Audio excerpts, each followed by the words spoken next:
Here we go. Well, thank you for attending. My name is Heather Cook. I am the Associate Director of Career Development here at the Center for Career and Professional Development. And this is an opportunity for us to talk with our students about summer opportunities and experiences. When we think of our students who can find internships, that's all well and good. Some people struggle with that. So we want to talk about some opportunities on how to find internships. If you're not finding internships, some other things that you can do throughout the summer to increase your skills and to build onto your transferable skills, even if they feel like they're not related to the next steps in your career. So let's get started by making sure you all know where we are. We are located on the third floor of the Hendricks Student Center. We typically have drop-ins in the afternoon and appointments in the morning and afternoon, and we will be open throughout the summer. So if you need our assistance, you can make an appointment through Clemson JobLink, and we will also post our online counseling drop-in schedule as it is posted for the summer. Let me grab a few more people that are coming in. Admitting. I apologize. There are some people showing up. I don't want anybody to miss out. All right, so let's get started with our core competencies. If you've been to any of our appointments, drop-ins, workshops, any contacts that we have with students, we really have tried to make sure that our students are aware of these 9 core competencies. These are skills that you develop throughout your college career. These 9 competencies are what employers, people who are interviewing you for grad or professional school, graduate schools, people in various fields, internships, staff, faculty, just about everybody that we've talked to who has a touch point with our students after graduation. And we have found that although they can want those hard skills, those things that you have learned in school, and they can look at your academics, talking to them in terms of these 9 core competencies and helping them see how you've continued to develop them throughout your college career. And if you can articulate to an employer how you have developed these skills in a way that really highlights why they want to hire you, you will be one step ahead of some of your cohort. So keep this in mind as we talk about some experiences that you can have, but also keep these in mind as you move through your summer experiences. Summer is an excellent time to start thinking about where you are in terms of your career. So college, the ultimate goal is to, finish and move on to the next step, but sometimes it's not clear what that next step should be. So start to reflect on your planning. Have you found the next step? Do you even know, are you comfortable with your major? Do you know that it's going to lead to the career path that you would like?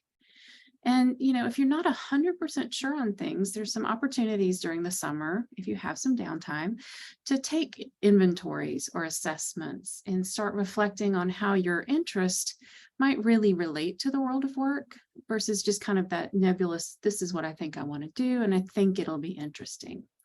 Our office offers for Clemson students the Strong Interest Inventory, Focus 2, and ONET Profiler. And within all of these, you are able to answer some questions about what interests you, and it will relate back to certain personality codes, theories that will help you kind of see what's out there and what might actually be interesting for you. It's always nice to be interested in your work. We spend a lot of time at work, so if you're interested, you don't necessarily burn out as quick. So keep these things in mind, and that is an opportunity during the summer that we might forget about. Summer is also an excellent time to start reviewing some of those documents, such as your resume. I know when I meet with students, I tell them to please review and update your resume after every semester.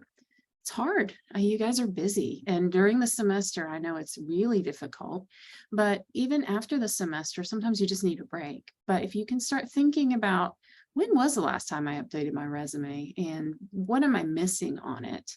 And the best time to really put those things down is right after you've completed an experience.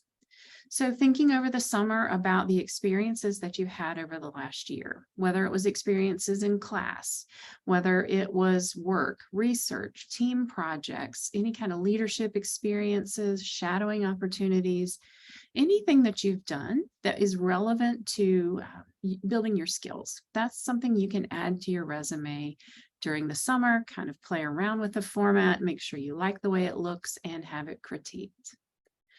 Cover letters are a bear for some students. It is not always easy to write a cover letter if you've never done one before. Sometimes the whole idea of a cover letter makes no sense to students, and we want to make sure that we explain that to you all. We want to make sure that you know if you write a good cover letter, many times it can help you stand out above other applicants who may have very similar experiences than you. So writing a cover letter, it takes practice. So you might want to find a position description for something that you maybe want in the future or something you'd like to go ahead and apply for, and practice writing that cover letter. What you want to do with that is make sure that you're researching the company and researching the position and making sure that that language is reflected in the cover letter. So the person who's reading it not only sees your skills, but they see how you're a good fit for the job and the actual company, the culture there. So that's something to practice. It is something that is not always easy, but once you do a few, you get the hang of it. If you're still searching for an internship, these are some of the resources to consider to find them. Internships posted in Clemson JobLink, that is a resource if you have not been in that resource. The first day of school that you start, you're loaded into that system. So you already have an account. You just sign in through your Clemson credentials and you will have access to our job board. Now, these jobs are vetted through our office, so they are legitimate. If for any reason we ever find one that's a scam, we notify any student that's had any contact with that person. It's very rare in this system because we vet the jobs before they get in there. One benefit of Clemson JobLink is that they're looking for Clemson students. And they know that you're students. So they're going to understand kind of where you are academically, where you are, in your experiences, and they're going to post jobs that are appropriate for those levels. Clemson JobLink is also a great place to keep an eye on events that may be happening across campus, such as our career fairs in the fall and spring. Career Shift is another resource that our office pays for Clemson students. Again, these are hyperlinked and I'll send you guys the presentation. But this Career Shift is a web crawler. It will actually pull from different resources like Glassdoor, Indeed, LinkedIn, company websites, just about anywhere on the internet that these positions are posted. Based on your filters, it's going to draw them down into one place, and then you're able to kind of sort through them and decide what you might want to actually look at and research and maybe apply for. So once it pulls down into that search, if you decide you want to apply for one, you'll click on that and it'll take you back out to the site where it's posted. That being said, we can't vet everything obviously on the internet, but we have found that Career Shift is a pretty good resource. Not as many scams as some other web crawlers that we found. Not trying to scare anybody. I just don't want anyone to get caught in a scam. So that's two resources that you might want to take a look at. Also on our website, we have a lot of internship resources listed. Many of them, you might not think about if you're wanting to go abroad, if you're wanting to look at some just specifically in DC. There are a lot of different internship books based on the field or maybe your major. So take a look at our website if you're interested in that. I will remind students that we have our on-campus internship programs. They're considered UPIC, and we do have those posted in Clemson JobLink, and there are opportunities still in there for the summer and fall. So if you're interested in an on-campus internship that is paid, we have part-time and full-time internships, and you can go ahead and take a look in there and see if you want to apply for any of those positions. It's a really great resource. It's a really great opportunity to go ahead and get connected if you haven't found anything and you will be local. And many times when you're in that, if it doesn't seem like it's exactly where you want to be, consider talking to the person and seeing what kind of skills you might actually pick up, even if it's not adjacent to the field that you're interested in being in. You will still gain valuable skills. You have a mentor that's assigned to you, and you also have someone in our office who follows you so that you are getting the experience that you deserve in an internship. It's not just going to get coffee. So as far as you pick internships, I do recommend getting in Clemson JobLink and taking a look and seeing if you'd like to apply for any. Now, thinking about other internships. During the COVID years, remote and virtual internships really took off, and they are still happening. So if you are someone who wants to take a look at some remote or online internships, these sites are worth taking a look at. I will tell you, they're not all going to be free. There's some sites out there that, they will help you, but they're kind of aligned with recruiters. But these are worth taking a look at to see what's out there and see if you can find anything to work from home or intern from home. But remember to look in Clemson JobLink and CareerShift, because those opportunities you can filter for remote as well. So that's internship. Now, if you can't get an internship, you certainly can do some other things with your time. You can work full-time as somewhere in the in the field. If you can't find something in the field, you can maybe volunteer. You can still gain a lot of skills if you're not able to, if you're just having to focus on schoolwork, but you have a little additional time and want to gain some skills online, you can maybe take a look at some of the classes that are out there.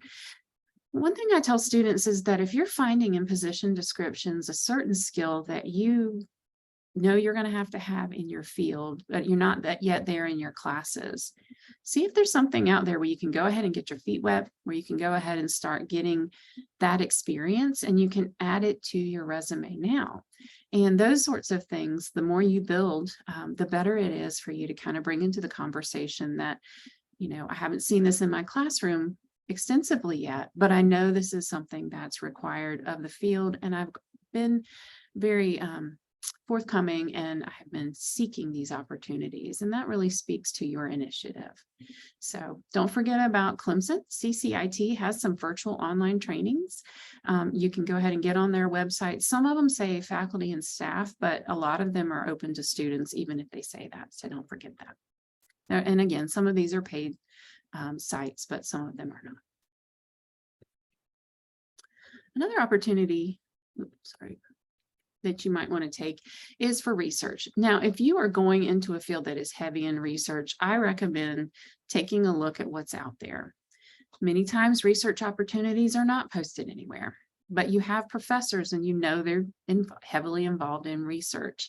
Talking to professors, asking them about their research, sometimes just volunteering to be in the lab or be in their environment or come check in once or twice a summer to see what they're doing. That can give you insight. That can give you some skills that maybe you would not have had otherwise. You can also enroll in a creative inquiry. Most students know about creative inquiry. If you have not heard about it, it's a great opportunity to get involved in research across campus, even if it's not specifically geared to your field. I've had a lot of students come in with these great creative inquiries that are totally outside of their field, but they're gaining so much experience working with other students in different majors and really helping to build that collaboration competency and really helping to build their communication style with other people. And that's very transferable into the world of work. You're probably not going to just work with your team. Many teams have to work with each other. Many people have to work with people from multi-generations. There are just a lot of different things that you will meet in the internship world or full-time world that these types of experiences will prepare you for. So keep those things in mind, and just keep an eye on that creative inquiry website. Having trouble with my words here at the end of the semester. So thinking about your experiences and where you're headed, something also to consider, are you the person that has a skill that you can make money off of kind of as a side gig? Or is it a skill that you want to start developing so that once you're finished with school, you can move that or keep it alongside you so that eventually you will have your own business? If that's you, and if it suits you, think about how you can use those skills and create a market. So create a base, create a place to put your stuff so that you can start selling that. Now, it can be goods and services. It can also be things such as time and talent. So really thinking about what are your skills, that self-reflection piece, and can this work? Is this something that you can make money on? And there's so many different things that people can make a little bit of extra money on, but it's not always about the money. You're creating and developing your portfolio, and you are showcasing skills that benefit the world of work. Once you get out into some interviews, if you're looking at something and they want to know about your initiative, you already have something built in to talk about. If you've had a lawn care business all summer for 3 summers, or if you have, created dinner on the table or something like that. There are a lot of different opportunities. Just think about what you might be good at and what you might be interested in, and see if you can find a way to get paid for it. It pays back in a lot of different ways. Another opportunity will be to take a look at your LinkedIn profile. If you don't have a LinkedIn profile, it's a great opportunity to start building one. We recommend LinkedIn because it is a professional resource. Social media, not everybody wants to be on it, or they don't want to be on it in this capacity. But if you start developing a good LinkedIn profile now that really showcases your brand, showcases your skills, your experiences, and if you start building your connections now, whenever it is time for you to take the next step, you've already got that done, and you can just keep adding to that. So updating and completing your profile, you want to make sure that it is complete. If it's not complete, you don't necessarily get as much traffic on your site, or recruiters are on LinkedIn and they're kind of looking for people who have a very strong profile. You want to make sure the content is reflective of what you've done and that it's pretty strong in the way that it's perceived. Any new skill that you have, make sure that you've added that in there. Make sure to connect with people on LinkedIn. Sometimes it's nerve-wracking because you're like, I'm not sure if it's good enough. If you're not sure it's good enough, you don't have to make it public, but start looking at other people's profiles as you're able and see what they have and see if it's something that, oh yeah, I have done something like that. And that might be something you want to put on your LinkedIn profile based on your experience. And then start connecting with people. This can be hard. If you don't have a lot of people in the industry or people to talk to, go ahead and start with the people that you know most, your friends and family. It's surprising to me, that students will say, I didn't know so-and-so was connected to someone at the company that I'm interested in. And that's how I got introduced, was through LinkedIn. Even family members, your friends, the people who are in your class. So if you think about people in your classes, those are going to be your colleagues in the future. If you develop some relationship with them now in person and in LinkedIn, you're going to be able to kind of follow them. So after you're gone from Clemson and you have been in your career for some time, if you start to think, oh, I'm moving across the country for some reason, I happen to know that my friend Joe works at such and Amazon out in the West. So I'm going to go ahead and contact him. And if you've maintained relationship through LinkedIn, you won't have to go searching for them. Also, try to connect with Clemson alumni. If you can make any kind of connections with our Clemson alumni, student organizations, clubs, if you've been involved in any professional organizations, if you've been in a fraternity or sorority, remember those connections as well. Clemson has graduated a lot of people, and Clemson alum love to help Clemson students. So there are ways to locate on LinkedIn Clemson alumni at different companies, and there are ways to kind of tailor a message to reach out for information, like an informational interview. If you know some of the companies that you think you might want to get into, or if you're following certain people on social media, follow them on LinkedIn as well. If there's a company that you're really interested in, you're not quite ready to apply for, but you've been following them for several semesters, you're going to know a little bit more about what's important to them. You're going to see what they post. And many times they're posting opportunities on LinkedIn before they put them on their company website. And using LinkedIn to expand your network and develop connections. So when I talk about informational interviewing, sometimes this is a little, people think it's a little weird. They're not quite sure what to do with that. But if you think about an informational interview, it's not asking for a job, but it's really developing and building connections within the field. So it can help you find out about the industry that you're interested in. It can help you kind of identify opportunities that you might not get if you're just looking at the internet.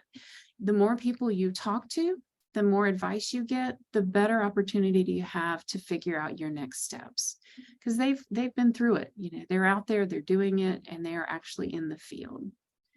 And once you gather information about the field and career, you can do things like develop your resume based on that. You can develop some experiences. So if you're lacking in one particular experience that this person maybe said that they use daily, you can take time to learn that. It helps you build your confidence. These are people, they like to help. It's not necessarily that you're interviewing for a job, you're just gathering information. And even after you finish an informational interview, you get a lot of good information, or even if you don't, you just thank that person for their time and ask them if, this was really helpful. I'm just wondering, do you have anyone else that you think I could connect with for additional information? Because this really was, very informative, that kind of thing. So consider that. TigerLink is a mentorship platform with Clemson alumni. If you are in the business college, you also have Tiger Ties. So these are online platforms where you can connect with Clemson alumni for either small, what they call flash mentoring, or even connect with someone for a mentorship within your field. So don't forget about TigerLink. And I know I'm talking about network. If you don't like the word network, just think about it as developing relationships and connections. All right, next thing to do, think about volunteer work. So you don't have to do all of these things. I think sometimes people think, gosh, this is a lot I need to do during the summer. That's not the point. The point is for you to kind of see what's out there and decide what is it that's going to help you move along in your career and where you're going to gain skills. So volunteer work can build competencies. It helps other people. There are opportunities to learn valuable skills. If you're a person who really likes to give back, you're learning to communicate with people who are not in school. That communication can really help you in a lot of different ways, especially if you're volunteering with a population you've never had contact with. You're learning, you're coping, helping people cope with life, and you're really getting your feet wet.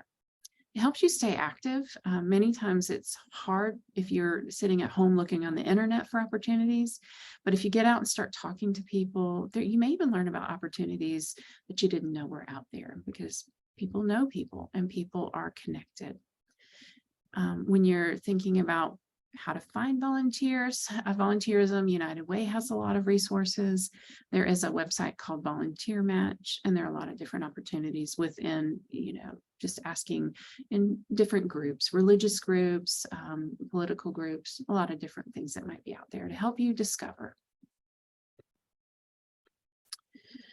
All right, and if you truly just have to work for money, which a lot of students have to work for money, maybe in food service, maybe in the service industry, maybe in a warehouse, maybe at Walmart, it is okay. You are still gaining valuable skills.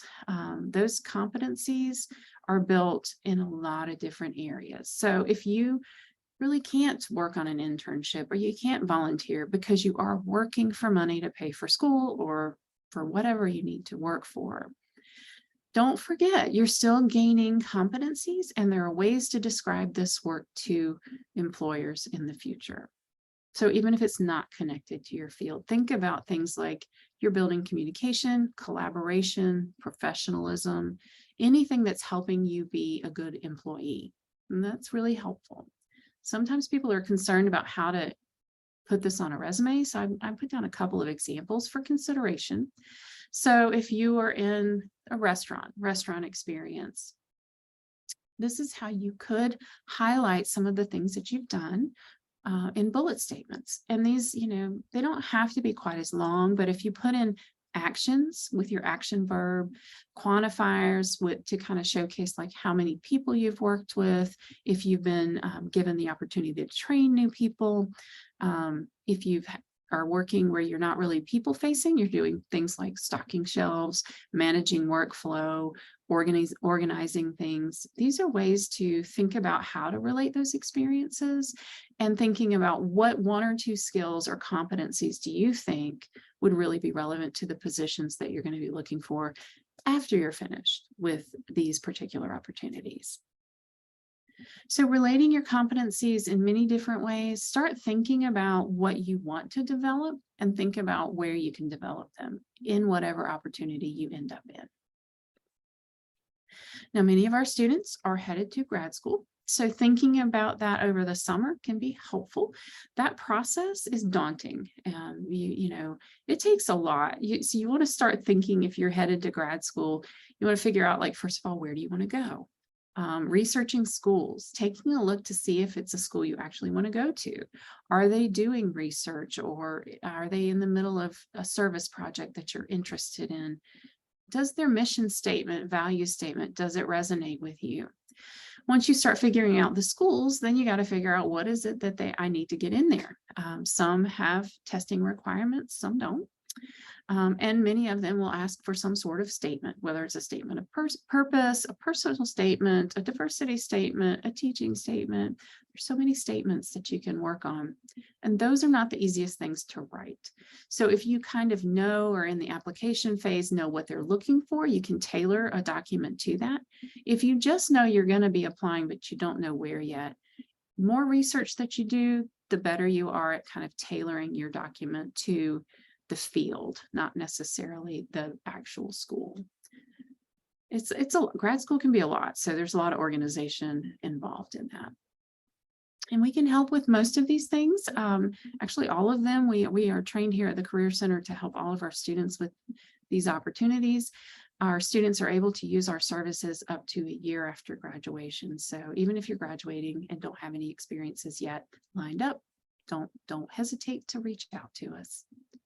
There's one other opportunity that our office is giving this summer. It is called the Career Ready Tiger Professional Development Certificate Program. So this is a way to gain some additional professional development skills.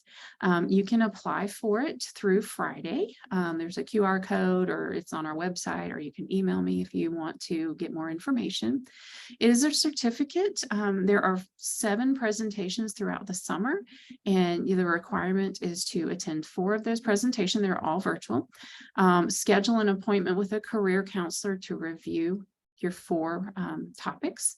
And then we want to make sure that we are documenting, like, what did you learn? What competencies are you building? So it is, sometimes it feels like a lot, but it's really a good program. And there are several topics that are very relevant to all majors. So we try to make it as broad as we can, but as specific in terms of skills and value for our students. So if you're interested, go ahead and apply. We are closing that application on Friday. Again, I said something about us. I just want to make sure you know who we are, where we are, and what we do.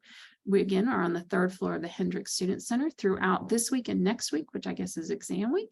We have drop-ins every afternoon, 1:30 to 3:45.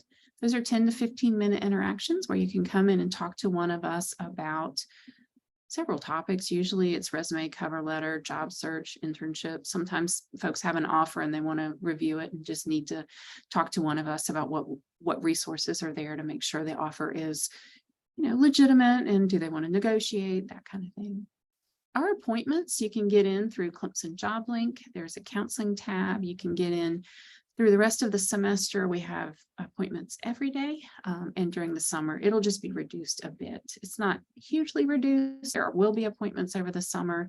It's just that there's not been a need for everyday appointments or everyday drop-ins during the summers. We would love for you to follow us on social media. The reasons for that are many. Obviously, we like having followers, but we push a lot of information out through our social media outlets, especially Instagram. That way you are figuring out what are we doing? What's on campus? What are some of the events that you can attend? Our website has an events page where you can sign up for certain things and really just kind of stay connected with us throughout your time here so that we can try to help you throughout this path. Now, I did say that I would leave some time for questions. You are welcome to either unmute yourself or type them in the chat. Doesn't necessarily mean that you have a lot of questions, but I am here for you. I'm here for it. And if you're not wanting to ask questions, if you don't mind going ahead and doing this survey for me, but I'll be quiet for a minute so we can see if there are any questions.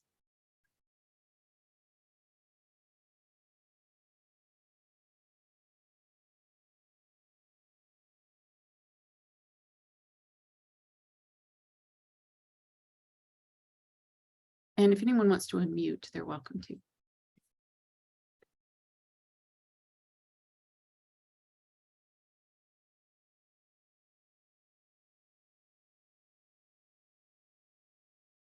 All right, doesn't look like we have any coming in. I will just hang out here until everyone